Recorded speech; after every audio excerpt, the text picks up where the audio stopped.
to introduce our speakers, I also want to remind you that this program is being recorded. In addition, we'll be monitoring the chat. So if you have any questions for our speakers, please include them there. So today is my job to introduce today's moderator, Alan Meltzer. I know Alan will introduce the rest of the panel, but I know I want to introduce Alan first.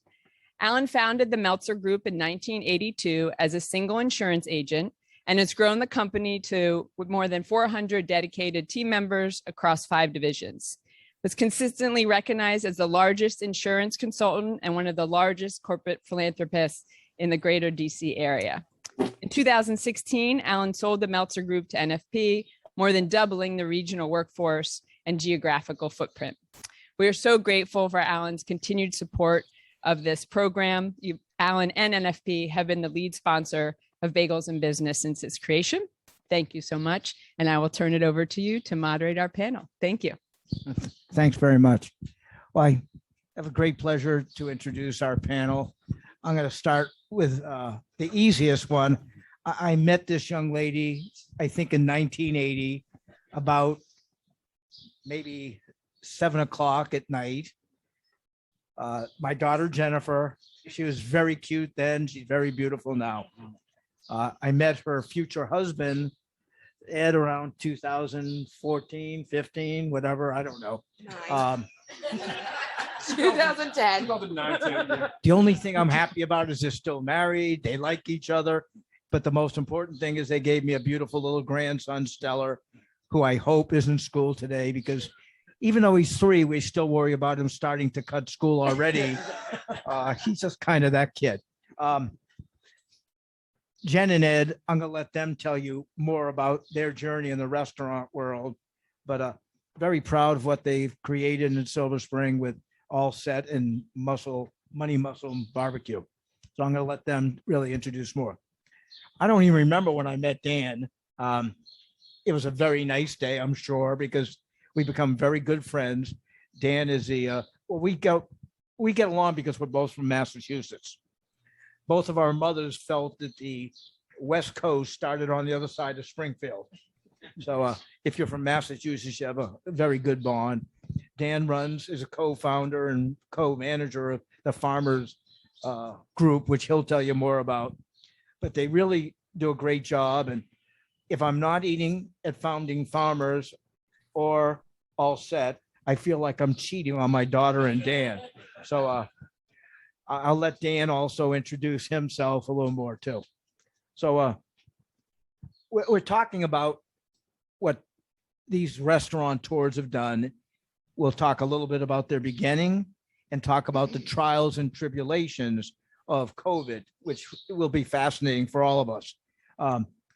Jen and Ed, why don't you just start off a little bit about your journey starting All Set, how you get into the restaurant business, how it happened. I will brag about my daughter, Jennifer. She has a master's in Arabic. So you're looking at one of the dumber guys that paid for this education. And now she is in a restaurant business.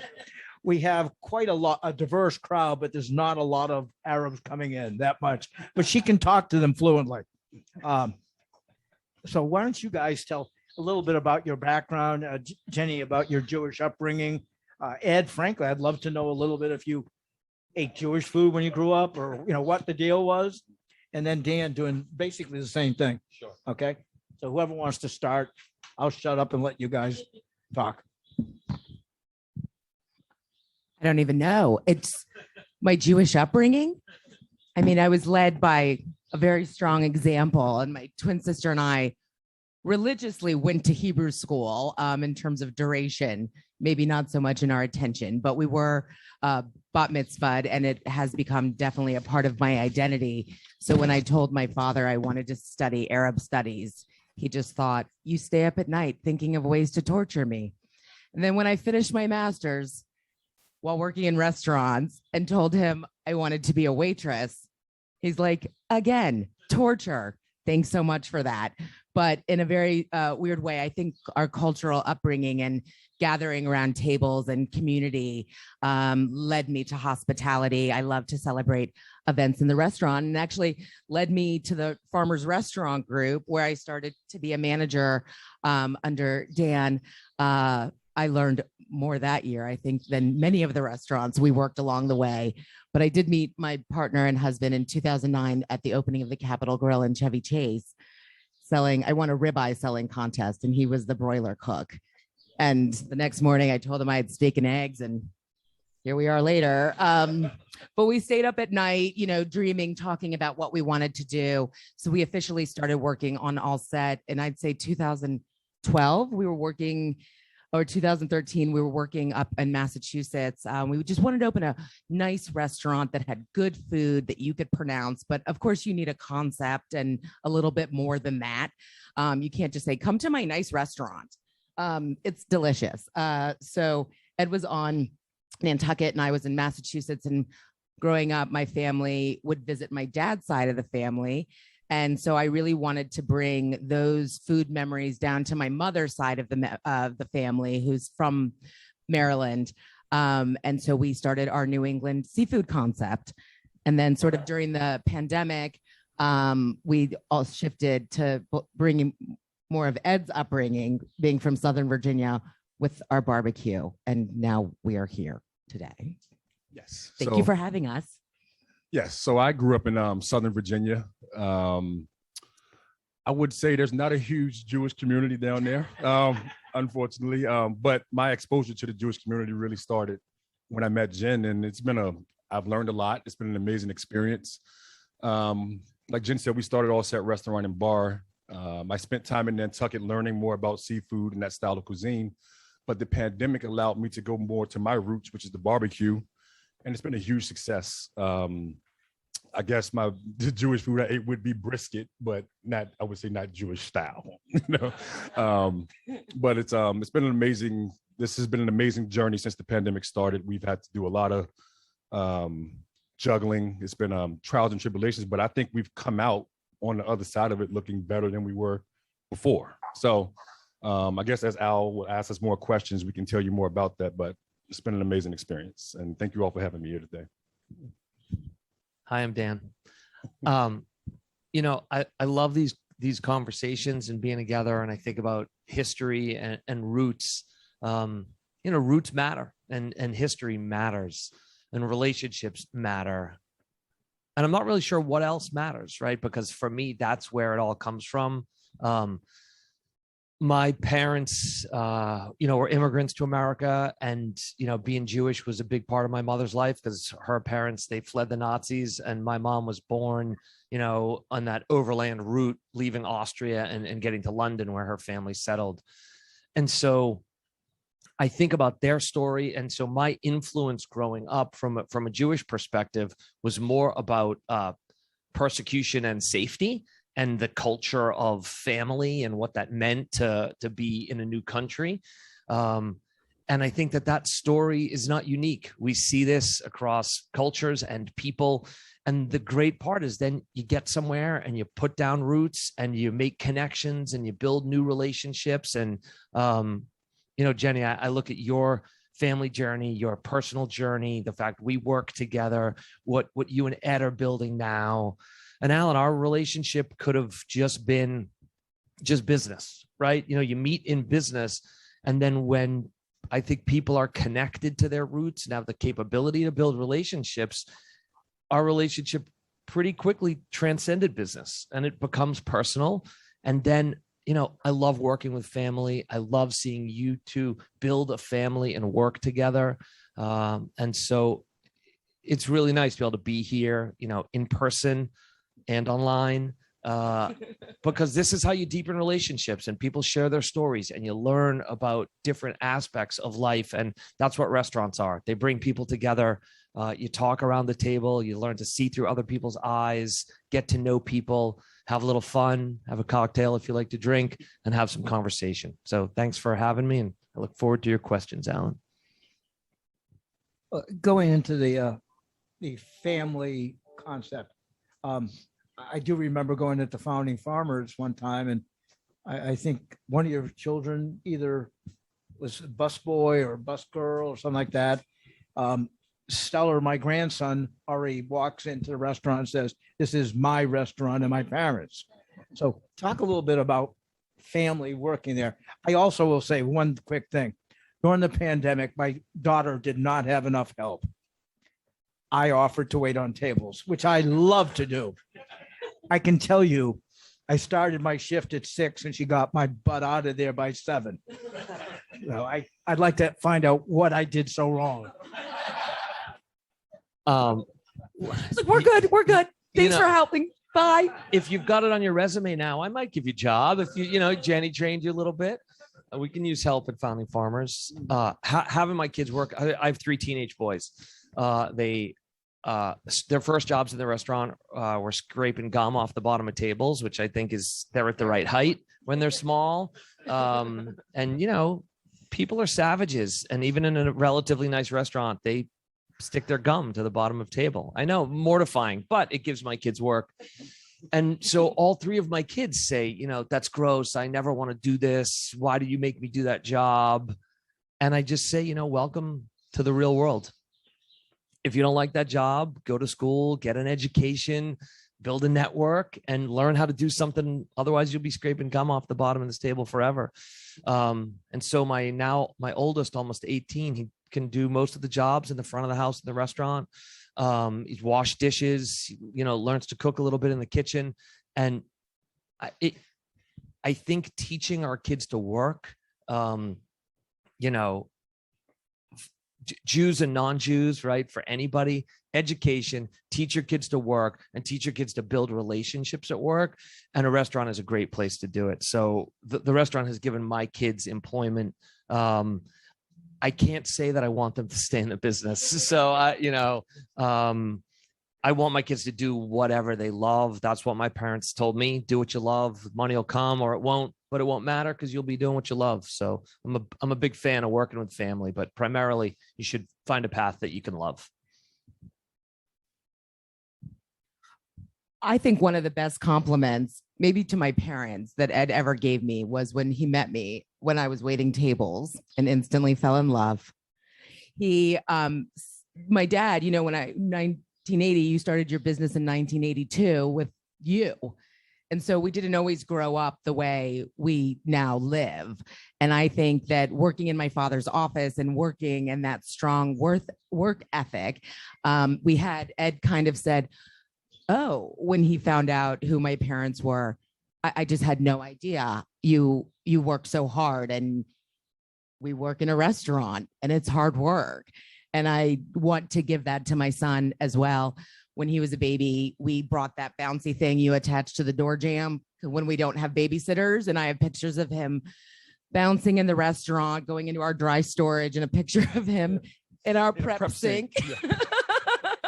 Because he couldn't climb out. So he had a bag of chips and a ball and a ramekin. I don't know. I had to work expo that night. And during the pandemic, when I didn't have childcare, but we were still figuring out if we were going to stay open, we set up a little nursery in our private dining room. And now Stellar thinks that he can do whatever he wants in the restaurant. And I'm like, there are people back in the restaurant. You can't be this feral little animal. So I look forward to Stellar growing up, coming home after school, sitting in my very small office and doing his homework while we finish up work, and maybe having a family dinner together before we go back to work. I don't know.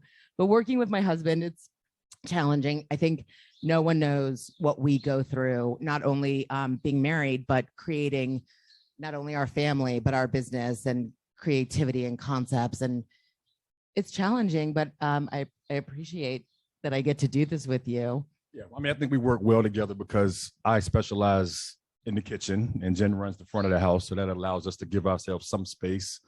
But we also run our restaurant like a family. We have employees that have been with us since the beginning. I have 1 or 2 people who followed me from 3 or 4 different restaurants before we even opened ours. And we really have a huge family, I would say a huge togetherness within our restaurant. And we learned that even more during the pandemic because we lost employees. We had to lay some off. And the ones we kept, the way that they worked for us, they maybe made less money, but they work just as hard or harder. So the family aspect, I think, is transcended not just by being married, but also we created a family within our business. So family is everything to us. Speaking about family, I remember many, many years ago, I don't think anybody would call Mr. Henry's a restaurant. They would call it a bar. But how do you juggle your family life and your business life so that you have a good marriage? You obviously, your wife isn't in there every day with you, but you got kids. How do you do it? Follow up with this one in about 10 years. I mean, every day is a negotiation, and you just fire that kid in a prep sink and hope he doesn't climb out. But no, I try to, with our son, I have a lot of guilt as a mother that I don't get to be with him. We had our back to school night on Zoom yesterday, and I was looking at everyone else in their homes, and we were in our restaurant office, and I was so very jealous. But then you just lock in on the positives and know, hopefully my son is going to have a cultivated palate. Hopefully he'll get to travel and meet new places.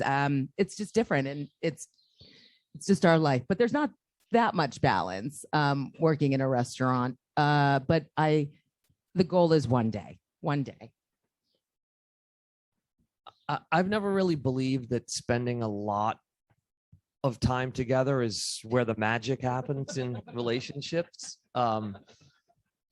It's I know it sounds funny, but what I mean is that it's really about quality of time. And so, my parents both worked full time. I'm the youngest of 4 kids. I didn't see my parents a ton, growing up. They worked a lot. But the time we spent together was amazing. So my memory is that we were together in time doesn't really matter as much as together in space. So for my wife, it'll be 20 years. So we've been married this year. And I think we knew what we signed up for, which was a relationship, not necessarily to be together 24 hours a day. Right.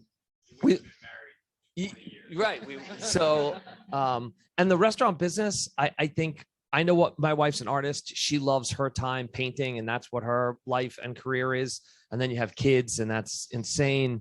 And that takes time. So I don't know. I missed a lot early when, and my first restaurant failed. So, Founding Farmers now might look successful. But success in our business, the minute you use that word, you're a fool, right? Pandemics hit, you get wiped out. And you look at, Alan, I look at what you've created in business, and there's never a short thing, right? You got to keep grinding every day. Restaurants especially are like that. So I think with family time, I'm happy with everything I missed because it gave me an appreciation for everything that I didn't miss. And I hope to teach that to my kids too. And I know, Susie feels the same way. So it's really about quality, not quantity. How about a defining moment as an entrepreneur? I mean, all of a sudden you open up a restaurant, you walk in the first day, there's nobody sitting there. How do you feel as an entrepreneur? The pressures, the whole 9 yards. Do you have any defining moments? I'll give you mine. It's easy. I've had one business partner the whole time. Our first restaurant that we opened in 2005, was failed and closed by, I don't know, the middle of 2006 or something. It is, the combination of anxiety, depression, worry, fear, failure, not knowing that the problem is massive, the failure is my own and nobody else's fault, and no one to blame except my own and my business partners, our shortcomings, and we weren't good enough. Boy, it sucked. And I'm an optimist. I wake up every day. I'm in a good mood. The sun's bright. I figure, I'm alive. I got a shot at it. And when that restaurant was failing, and then I would wake up in the morning, I'd have about 3 seconds of like, oh, the sun's up, I'm up. And then like the cloud of like, holy shit, this is awful. And it was really difficult. And I think it was a defining moment. Alan and I both grew up as wrestlers. And so there are times when you walk out there and you just get your ass kicked, right? Maybe it never happened to you, Alan, but I think it happens to all of us at some point on the mat, because there's always someone better and there's always something that you're just not good enough to overcome in that moment. So, but you do get up, and that's the defining moment. You do get up the next day. You do get up off the mat. You do get up off of the broken business, the failed business, and you get up and you get after it and you keep going. And I think that's for me, has been the defining moment. I would say mine is more recent. Obviously the pandemic has a lot to do with it. There, once the pandemic hit and we closed for a week, and Jen and I looked at each other. There wasn't much money left in the bank account. You're taking my moment. It's kind of ours. Yeah. Hopefully our perspectives are a little different, but we asked each other, like, do we keep doing this? Like, is this worth it to get back into this? Is this a chance to get out of it? And I looked at her and I said, I don't want to quit. I don't want to give up. And we started the ghost concept before it became a big thing. We were running the barbecue business as a ghost concept. And the pandemic, I called Jim one day and said, hey, I'm buying a food truck. It's like, what? Yeah, I'm like, we're gonna get a food truck. We're gonna get through this. And I think the moment where I felt like, okay, we actually had gotten through this and felt good about it was when we were mentioned in we had an honorable mention in one of the top barbecue. It was top 10 in the DMV, and we had an honorable mention. And the gentleman wrote, Money Muscle would have been included if they used real wood with their barbecue. And I looked at Jen, I said, he's right. He's right. So I went out searching all around the country for a smoker with real wood. I got one.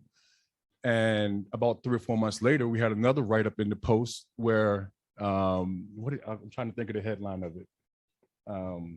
After a shaky start.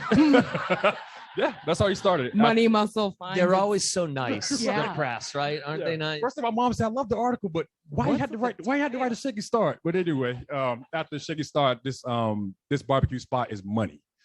And I swear that was the first moment, maybe a tear fell, no one saw that, but that was a very, very shining moment for me, that it felt like, okay, I was at a real low, and then I felt the ultimate high. So that was a major moment for me.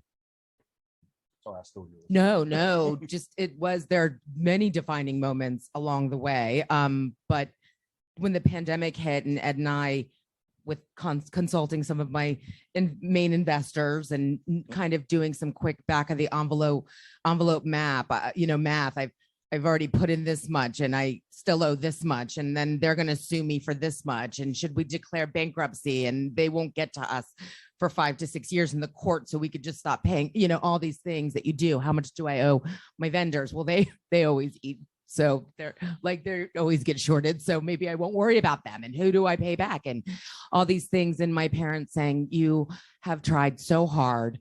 You can be very proud of the place you created, but it's COVID. No one's going to think less of you with that failure. Like, here's your out, run, get your life back. And I just thought our business and what we've created, and for our neighborhood, and a lot of restaurants in Silver Spring have gone out of business. It's worth fighting for. And I was already having a rough year, and then the pandemic hit, and that was the time to say, okay, we're fighting for this. This is what we're going to fight for. And this is what we're doing. And thank goodness Ed can smoke with real wood, because the barbecue has been a driving force keeping our full service restaurant in business, taking his idea to get the food truck, the people couldn't come to us. We were closed. So we took the truck to the people, and seeing our guests in the neighborhood, and even under your mask, and being like, is that you? It was heartwarming. And it was those like pandemic moments that we're always going to remember during this terrible time. It's like the connections and the relationships.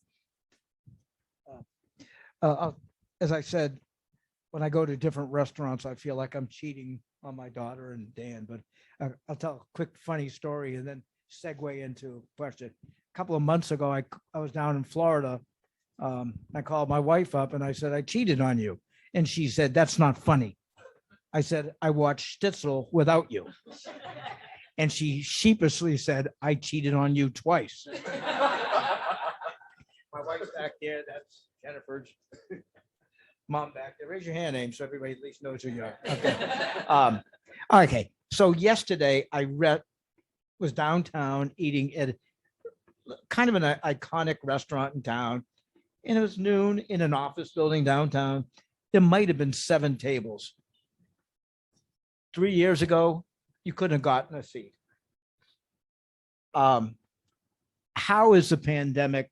We've heard a little bit about it, but go into it. I mean, really in depth. I mean, first of all, I was with Jenny and Ed the first 2 or 3 weeks, calling up the landlord, going crazy. So I knew what it was like, but I don't know everything, the help situation, getting employees, keeping the employees when there was no business, seeing your whole world go away, and now coming out of it. So, I guess maybe Dan, I'll start with you because Dan has 7 or 8 restaurants. 7. 7. I think I'm an investor in 6 of them. True. Some good, some bad, but I'm going to say Alan. one thing. This man is one of the most ethical, best business people. If you want to be in business with somebody with ethics, it's Dan. So at any rate, I'll be quiet. You guys talk about soup to nuts on the pandemic. Thank you, Alan. I think my team has gotten through it because of ethics and morals and relationships. And I'm so happy to be able to sit here today and say, a lot of the restaurants that survived and that are thriving now have leaders like Chef Ed and Jenny, people who care, people who take care of their people, because you only got your restaurant through this if your team cares about you as an owner or a boss. That is the defining ingredient. I'm not saying that some restaurants who had that culture didn't also fail. So it's not an indictment of everybody that didn't make it. But for those that made it, it's because your people stuck with you. It was awful. The moment that I can sort of highlight the awfulness. Well, first of all, I still have an underlying fear that somebody who works with me is going to get COVID and die. And they're going to get COVID and they're going to die. And they're going to die because they kept coming to work, and they kept coming to work, because I asked them to, because I allowed them to, because there was a movement at one point where people said any restaurateur that stays open is doing the wrong thing. I talked to our employees and said, what do you want to do? And they said, we got to earn. And there's just no magic money to pay people if you're closed. So we said, all right, we will risk our lives. And, I have some people with underlying conditions, and you have people with things that make COVID potentially deadly. So that's been the fear and anxiety that I still have today. Because really nothing else matters. If you lose all your money, but you're not dead, you're okay because you just lost all your money, right? So what? That is scary. And the silver lining is nobody says life's not supposed to be scary. So you sign up for hard stuff. You do it with people you believe in. You do it with people you trust. You try to care for your team. You get through it.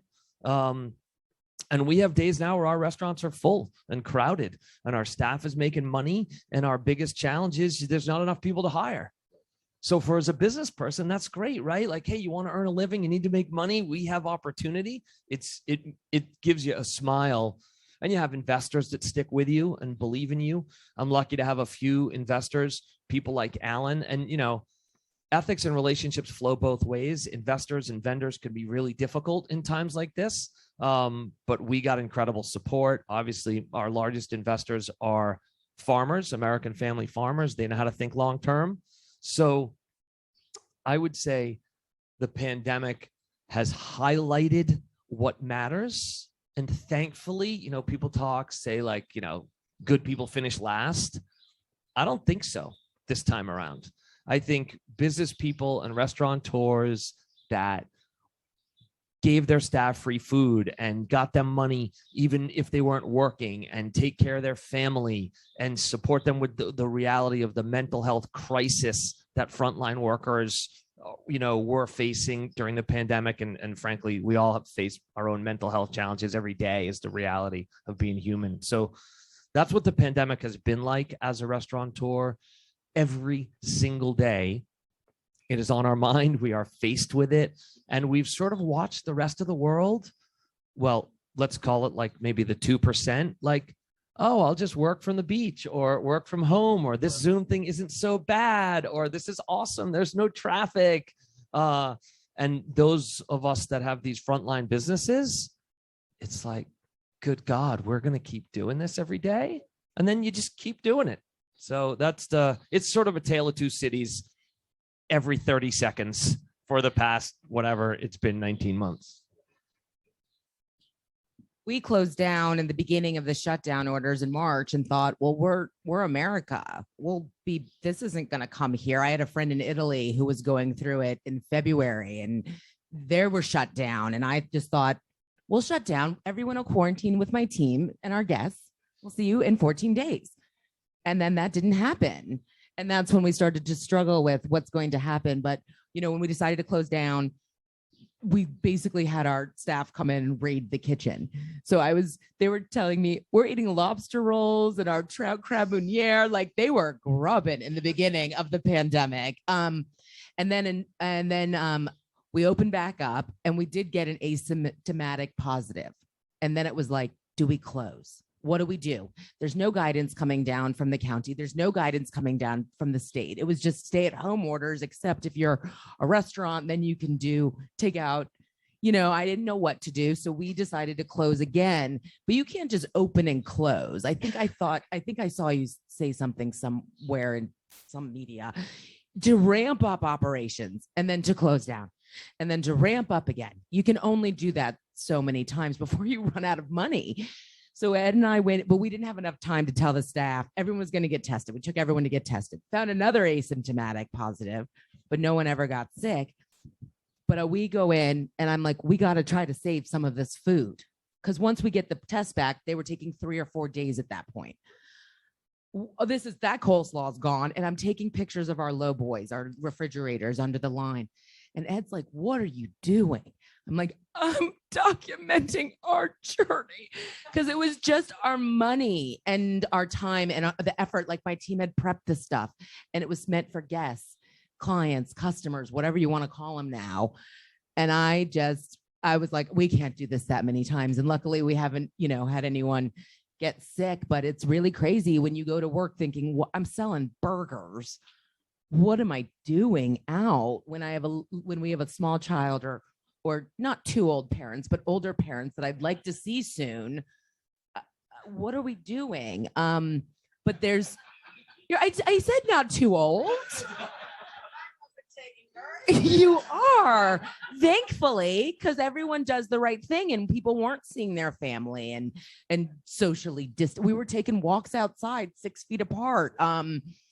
But the thing is, though, restaurants are part of the community and takeout and delivery is booming.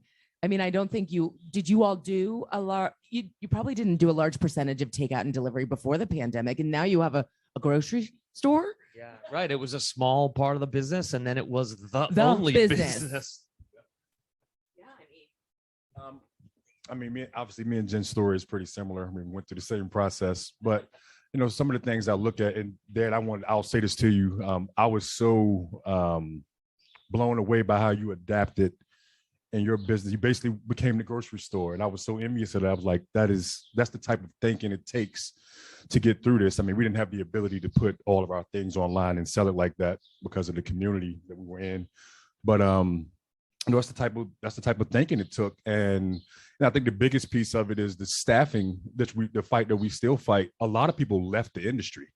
A lot of the cooks and people in the back of the house went into construction, and that business is booming, and they're not coming back to the restaurants. And so now you got to figure out, how do you pay these people? The amount of money that it takes. When we first started the restaurant, minimum wage was $9 an hour. 9.55. $9.50. That's what dishwashers were making. Now our dishwashers are making $15 an hour. In DC, they can make $19 to $20. So how do I keep those guys from going to DC? How do I keep my cooks from going to DC? And, we now charge all of our guests a 20, we have to get the 20% gratuity now. It's not for tips, it's for On the pre-tax total. yes, it's for survival now. And that's how we keep all of our staff happy. And it's also finding those things like, taking them to get tested. We've had staff that have problems Taking them to get vaccinated. we got all our staff vaccinated. We do things outside of the norm. Like I say, our restaurant's like a family in order to keep our staff with us. And I mean, that thinking, that type of ingenuity is going to have to continue because it just gets more challenging, I think. So like I can piggyback on everything Jen said, but I think you all have heard enough of that now. And can I just say, isn't it crazy that we're talking to people, restaurateurs, chefs, people in this business, and we're not talking about food, and we're not talking about hospitality, and we're not talking about drinks. We have spent the last, I don't know, it feels like sort of forever, right? This last, don't know how many months, I don't know, 2 years, whatever it's been. And we have talked about everything else other than pretty much why we got in this business, what we love, and what our guests love.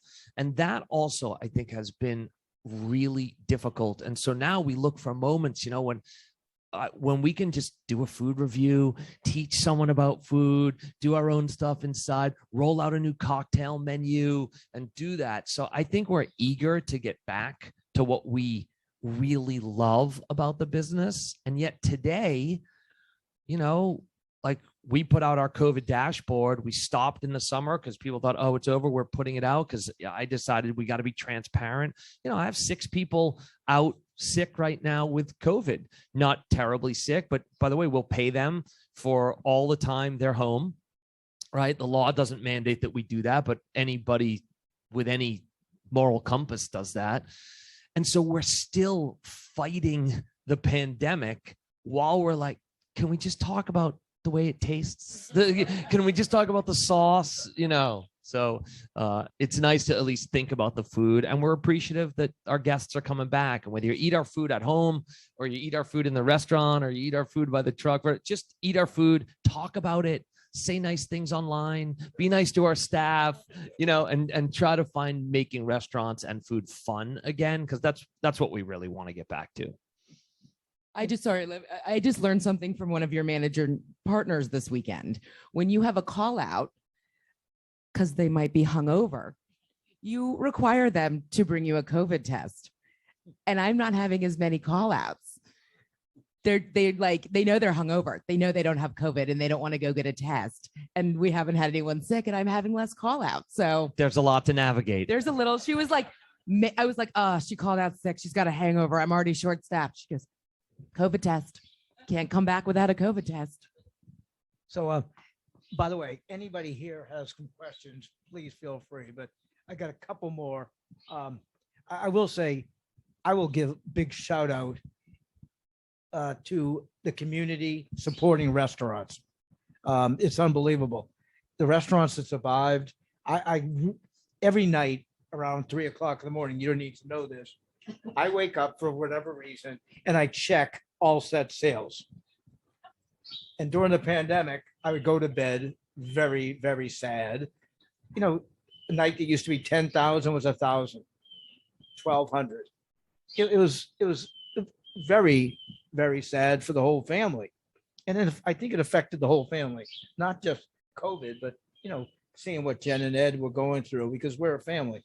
I can tell you that the people of Silver Spring have rallied around this restaurant. Last night, you couldn't get a table. Yes, people are walking in with masks. They take them off as soon as they get there. But, I really give a shout out to, Montgomery County. You're doing huge numbers. Yeah. So those on Zoom, thank you very, very much. So that's one thing. A couple of weeks ago, I go into Founding Farmers. And I was cheating on you. It was lunch, but it was Tuesday. So I apologize. And I look there and it says something from Rosh Hashanah to Sukkot, we have a Jewish menu. So I had brisket, potato pancakes. So Dan, what's your favorite Jewish food? Why did you do this? And Ed, are you willing to change from a barbecue to an onion and mushroom type thing, for next year for Passover? So, Look, Ed, if you will come and cook our Rosh Hashanah menu in the restaurant, right? We could collaborate a little all set, Founding Farmers, Rosh Hashanah, Yom Kippur menu. A lot of my guests are Jews, right? And regardless of the tiny fraction of a percentage that Jewish guests may make up of the greater population, regardless of the percentage of the population that Jews might make up in some parts of Montgomery County, I think it's important to recognize your guests and to acknowledge what is special to people. And we have an opportunity in the restaurants to say to some of our guests, your holidays matter to us and your history matters to us. And if you're okay with, Jews and non-Jews alike cooking your historical food and serving it to you and acknowledging it, we're doing it in an Americanized farm way with a primarily Latino kitchen, right? And a primarily diverse, non-Jewish set of employees serving that food. And we might pronounce it wrong and everybody might not get it. And it has been so well received. And I've been doing these little promotional videos with my mom, and she just turned 84 this week, and it's just been awesome. And I've had guests who aren't Jewish email me, reach out to me on social media and say, like, I don't know about this food, but I've tried it, and like, thanks for exposing me to it. So it's a show of respect for those whose holiday it is. And we're going to be trying to do this. It's not just Jews. There's lots of other, religions and traditions and ethnicities. And when it makes sense for us, we'll represent those foods. But it tells a nice story. It's a moneymaker, right? So that's nice to do. And I'm a bread guy. So my favorite Jewish food is challah. Like, when you can have bread that tastes like that, you ought to toast it, put a little fig jam or honey butter on it, and really eat it every day. Right? That's risen. Yes, that has risen and eaten in all its glory. So that's my take on the Jewish food. Man, I'd love to have sort of a Jewish holiday menu. I can't pull it together. With what we've got going on, and we've talked about it, but we kind of, with our concept, I think, like, who's my demographic? And this is probably a question I should be asking you as well. Like, we're not getting kosher Jews at both of our establishments. I've got a raw bar and I've got a barbecue restaurant that specializes in, like, anybody that eats kosher, they're not coming to the restaurant anyway. Okay, right? and that's okay. In that way, if they want kosher food. But Jenny, let's do it together next year. And like, I'm telling you, here's the thing. Who doesn't, in what ethnic culinary background are there not fried potatoes, right? So in what culinary background is there not some sort of meat with sauce? And so, our Jewish foods aren't so different than a lot of other foods, and there's a way to do it. And you could expose your community that doesn't know the food to the food. And that's been the best part for me, is the folks who said, oh, I've never had this. How do you pronounce that? Google. Right. And then people eat it and have an opinion about it. So I think you can build bridges with it. Last night, I was exposed to something I've never been exposed to food before. Fried Oreo. What are they? What? Fried Oreos. Yeah. Unbelievable. Yeah. Fried Oreos. We can just decide it's Jewish food, right? We're Jewish. It's food. It's Jewish food. Eat it. I think the cool thing about it, he didn't know, is that Oreos are actually vegan. And I've been working on a vegan concept lately. And the deep fried Oreos we make vegan, and people can't believe it. They're like, why? And I don't know what they do with the cream, but it's not made from real dairy. So kind of scary. Wait, the real question is, how can you make a 200-calorie Oreo into a 500-calorie Oreo? So now it's fried with hot fudge sauce on it. Like, A question that somebody asked, this is more toward Jenny and Ed. Do you support the creation of a business improvement district in downtown Silver Spring as a way to improve safety and marketing in the area? That's a wonderful question. I've really been trying to do some research because I feel like I'm being solicited and pulled in some different directions. And it's actually charming and heartwarming that it seems like I matter. There was great people on the urban district. Silver Spring, I mean, growing up in White Oak, driving down into downtown Silver Spring, I thought we were in DC. And then they built City Place. City Place did not take off. Then Silver Spring went down again. And then we jumped on the location thinking Silver Spring is now going to have Silver has sprung. They did that whole campaign, and there just have been so many campaigns. And for such, a city that's right on the border of DC, I think Silver Spring is often overlooked with the diversity we have and just the possibilities. I'm still doing research. I've spoken to some council members and some different business owners. I don't think it can hurt allocating these marketing dollars in a different way. I think a lot of time Ellsworth Place gets all of, that, but that's a lot of chain restaurants and rent I don't want to pay, and I'm not there. So a lot of times when we have Silver Spring festivals, we're often overlooked. And now I think like we're one of the American independent restaurants. I don't want to go to a chain. So I'm interested to see what happens. It seems like it's moving forward. So I support my community. So whatever everyone decides to do, I think, Questions from the audience? Yes. Overseas, they're mandating it to show your COVID test card before entering. And so I want to hear your thoughts on your employees and your guests for mandating COVID vaccination or negative tests. Alan, repeat the question for the. If I could hear it, I would have repeated it. Yeah. So the question was, how do we feel essentially about vaccine mandates for our employees and potentially mandates for the general public in order to enter our restaurants? Jenny? I would love it. I think one thing I railed against with my mother in these dark days of COVID was, why am I making the decisions about what my staff can do and what can they, and I was horrified when I found out that they were socializing outside of the restaurant in each other's home. I'm like, what are you all doing? You're putting everyone at risk. Go home to your house, come to work. Go.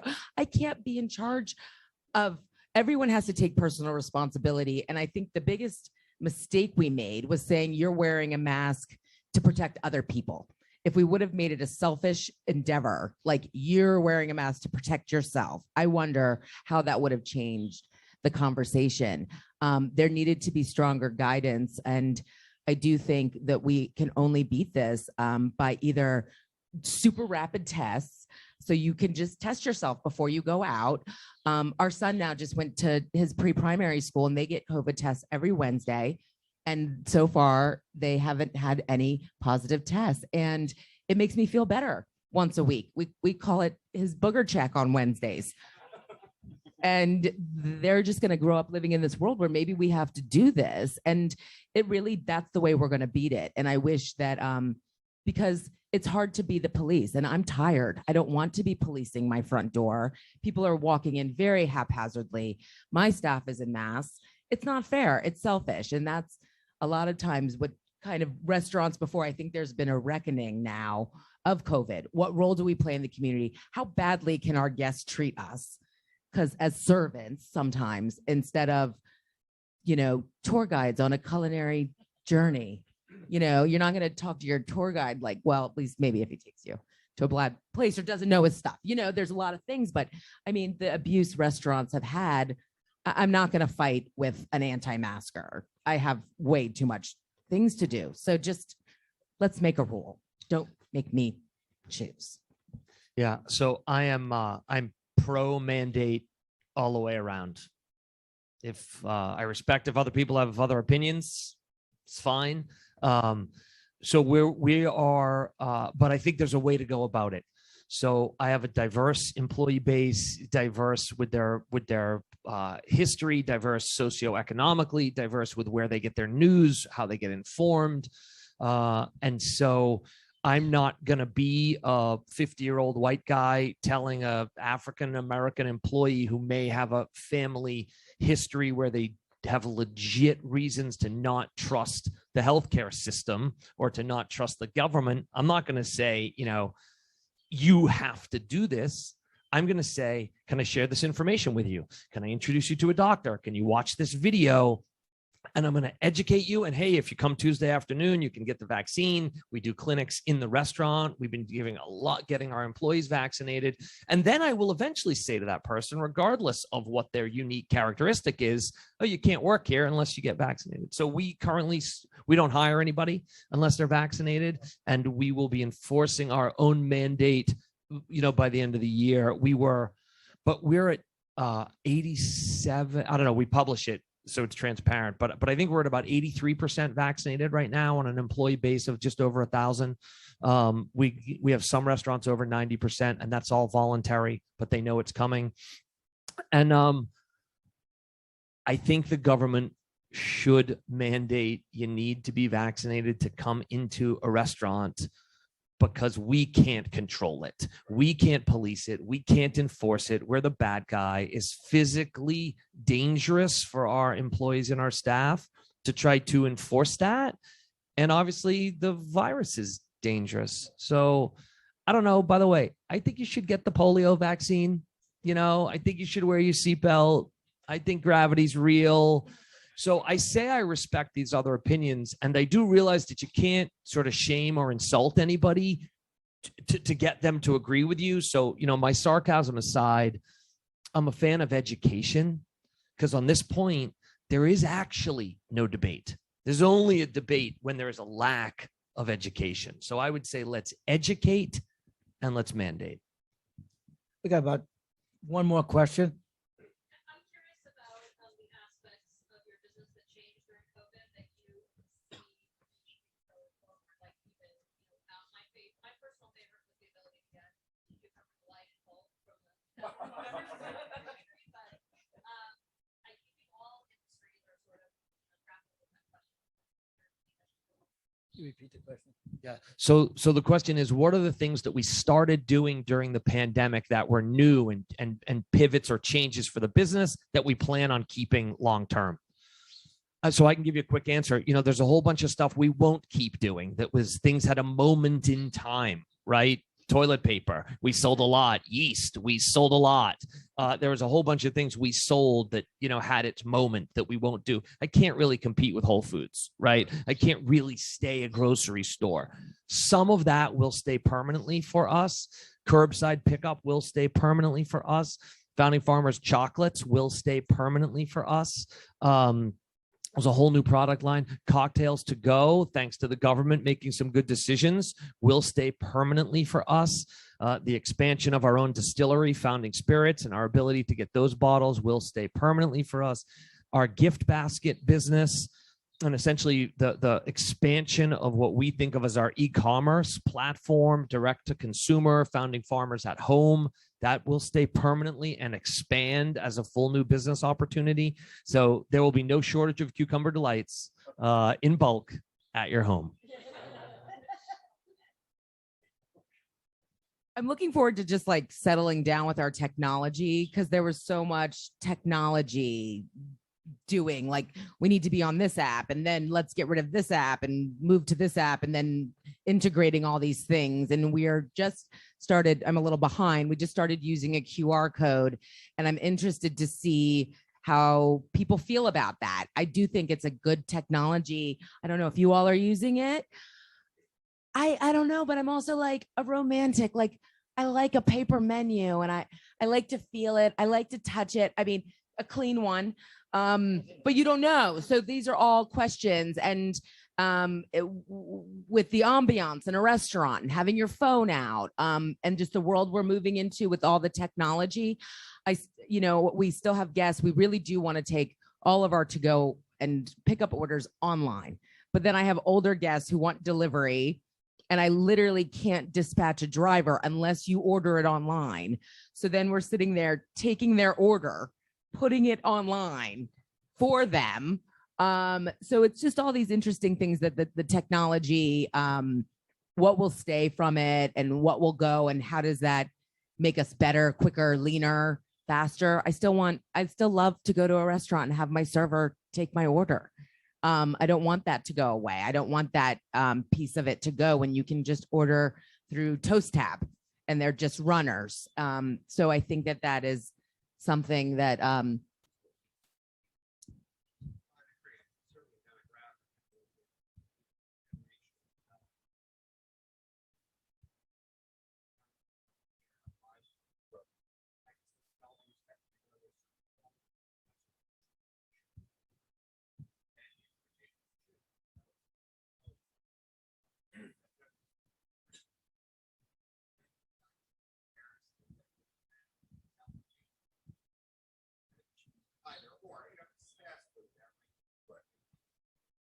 I agree. The comment was certain restaurants should have a paper menu and the option of a paper menu, and that generationally for younger guests, it's not a big deal. They're born and raised on their phones right now.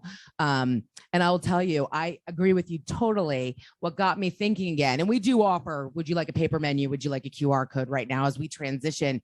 I just went to a very expensive restaurant, very expensive. I mean, and they did not have paper menus. And I felt a little, so it's sort of, how do we reconcile what our view of hospitality is in light of virus transmission and the optics of what dining out looks like right now? But Jenny, we get to figure out what the guests want, meet them where they are, and make them love what we give them. And we just have to have a range of stuff. Like, that's never going to go away. People want what they want, and it's up to us to figure it out and find a way to give it to them. And I said to one of my servers, because we internally said, what do you think is right for our guests? Because we have people as, super young, Silver Spring.